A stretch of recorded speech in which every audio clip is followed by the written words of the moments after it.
سب سے پہلے اس بچی کی یہ جو آپ کو اسکرین پہ لڑکی نظر آ رہی ہے، اس کی التجا اور اس کی اپنے باپ سے رحم کرنے کی وہ آوازیں، وہ چیخیں سنیں، اس کے بعد پوری ڈیٹیلز کی طرف چلتے ہیں۔ نہیں کرنا اب مجھے نہ کرنا، پلیز میری مدد کر۔ نہیں کرنا، کوئی دوجا کام نہیں کرنا۔ آڈیو آپ لوگوں نے سنی، یہ وہ آواز ہے، یہ وہ درد ہے جو یہ لڑکی اپنے باپ سے التجائیں کر رہی تھی کہ میرے ساتھ یہ سب کچھ نہ کریں۔ باپ، سگا باپ۔ یہ اسکرین پر آپ لوگوں کو سفید داڑھی والا، سفید بالوں والا، عمر کے اس حصے میں جب اس کی اللہ توبہ کرنے کی عمر ہے، یہ اس کی ٹانگیں قبر میں ہے اور اس کو اللہ تعالیٰ سے ہدایت کی دعا مانگنی چاہیے، اس سے اللہ تعالیٰ سے اس کو چاہیے کہ اللہ تعالیٰ سے توبہ کرے، اس وقت یہ کون سی غلیظ حرکتیں کر رہا ہے۔ سب سے پہلے تو ہر وہ شخص جو اس ٹائم اس کو دیکھ رہا ہے، اس کے اوپر لعنت بھیجے، اور اس کے بعد جب آپ کو اس کے بارے میں وہ تمام تر ڈیٹیلز بتاؤں گی جو اس کی بیٹی نے سامنے آ کر بتائی، تو یقین کریں کہ روح کانپ جائے گی اور ہم لوگ سوچنے پر مجبور ہو جائیں گے کہ آج کے بعد، اس کے بعد ہم لوگوں نے کون سے رشتے کے اوپر اعتبار کرنا ہے، کون سے رشتے کے اوپر نہیں کرنا۔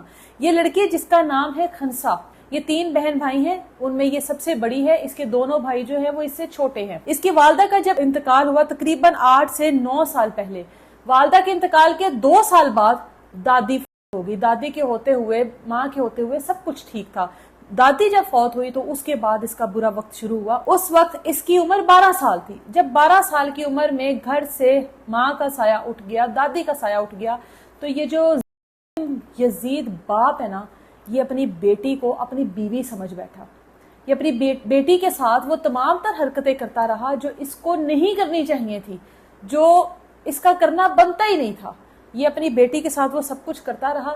اب بیٹی نے جو چیزیں ریکارڈ کی، جو میں نے آپ کو سنائی، اس میں بیٹی اپنے باپ سے کہہ رہی ہے، ابو جی مت کریں، اب مجھے نہ کرنا، ابو جی یہ سب مت کریں، میری عبادتیں، میرے اعمال ضائع ہو جائیں گے، یہ سب مت کریں، یہ ٹھیک نہیں ہے۔ باپ کیا کہہ رہا ہے جواب میں؟ میں تمہیں پیار کرنے کا طریقہ بتا رہا ہوں، یہ تمہارے لیے بہتر ہے، اس سے تم پیار سیکھ جاؤ گی۔ میں تم سے پیار کرتا ہوں، تمہیں پیار کرنا سکھا رہا ہوں۔ اس بچی نے اپنے چھوٹے بھائی سے یہ بات شیئر کی کہ ابا میرے ساتھ غلط حرکتیں کرتا ہے۔ اس کے بعد اس چھوٹے بھائی نے، ظاہر اب آپ کے سامنے کھڑا نہیں ہو سکتا تھا، چھوٹا تھا، اس چھوٹے بھائی نے اپنی بہن کو یہ مشورہ دیا کہ تم ابا سے بچو اور ابا سے فاصلہ رکھو۔ لیکن یہ بات بھی کام نہ آئی، کیونکہ ابا چھوٹے بھائی کے سامنے اپنی بیٹی کے کپڑے اتارتا رہا، ابا چھوٹے بھائی کے سامنے اپنی بیٹی کے ساتھ وہ سب کچھ کرتا رہا، کیونکہ ابا بے شرم تھا، ابا بے حیا تھا، ابا گھٹیا تھا، ابا غلیظ تھا۔ ایٹ دا اینڈ اس لڑکی نے جرت کی، کوشش کی، اتنے سال کی اس اذیت کے بعد جب بھائی نہ کچھ کر سکے، جب کوئی نہ کچھ کر سکا، تو اس لڑکی نے اپنی یہ ویڈیو ریکارڈ کی، یہ قانونی اداروں کے پاس گئی اور اس کے بعد اس بچی نے اپنا بیان ریکارڈ کروایا۔ وہ جو اس نے بیان ریکارڈ کروایا، جو انویسٹیگیشن والی تھی، انہوں نے بھی 1 سے 2 بار دوبارہ پوچھا کہ آپ کے ابا کیا کرتے تھے، کیا مار پیٹ کرتے تھے، جس پر اس بچی نے کہا کہ میرا ابا میرے ساتھ وہ سب کچھ کرتا تھا جو اس کو اپنی بیوی کے ساتھ کرنا چاہیے تھا۔ اندازہ لگائیں، یہ سفید داڑھی والا جو شخص ہے، اس کو کسی چیز کا حیا نہیں آیا۔ گھر میں بیٹی کو اکیلا پا کر اب یہ کیا کہے گا، مجھ پر شیطان آ گیا، اب یہ کیا کہے گا کہ خواہش تھی، پوری کرنی تھی۔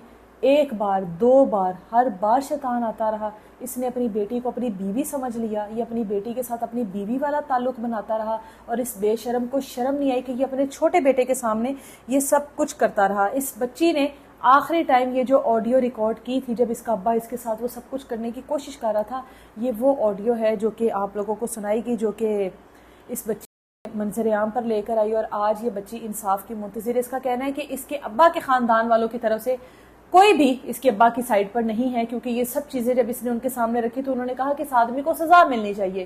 پھر اس کے ابا کے کچھ دوست ہیں جو کہ اس بچی کو فورس کرتے رہے کہ تم یہ کیس واپس لے لو، لیکن اس بچی نے انکار کیا کہ آج میرے ساتھ ہوئے، کل کو کسی اور کے ساتھ ہوگا۔ جب اس کے دوستوں کو ہر چیز کے بارے میں پتہ لگا تو وہ بھی پیچھے ہٹ گئے، اور انہوں نے بھی کہا کہ اس یزید کو تو سزا ملنی چاہیے، یہ تو اس قابل ہی نہیں ہے کہ یہ معاشرے میں رہے۔ سوچیں اگر یہ آدمی کل کو واپس آ جاتا ہے تو اس سے معاشرے کی باقی بچیوں کو کتنا خطرہ ہے، کس حد تک یہ ظالم آدمی ہے، یہ انسان کہلانے کے قابل ہے۔ اس نے باپ اور بیٹی کے رشتے پر ایک تہمت لگا دی، اس نے باپ بیٹی کے رشتے پر سوال اٹھا دیے، یہ انسان کہلانے کے قابل ہے، اس کو کیا سزا ملنی چاہیے؟ کمنٹ سیکشن میں اپنی رائے کا اظہار ضرور کیجیے گا۔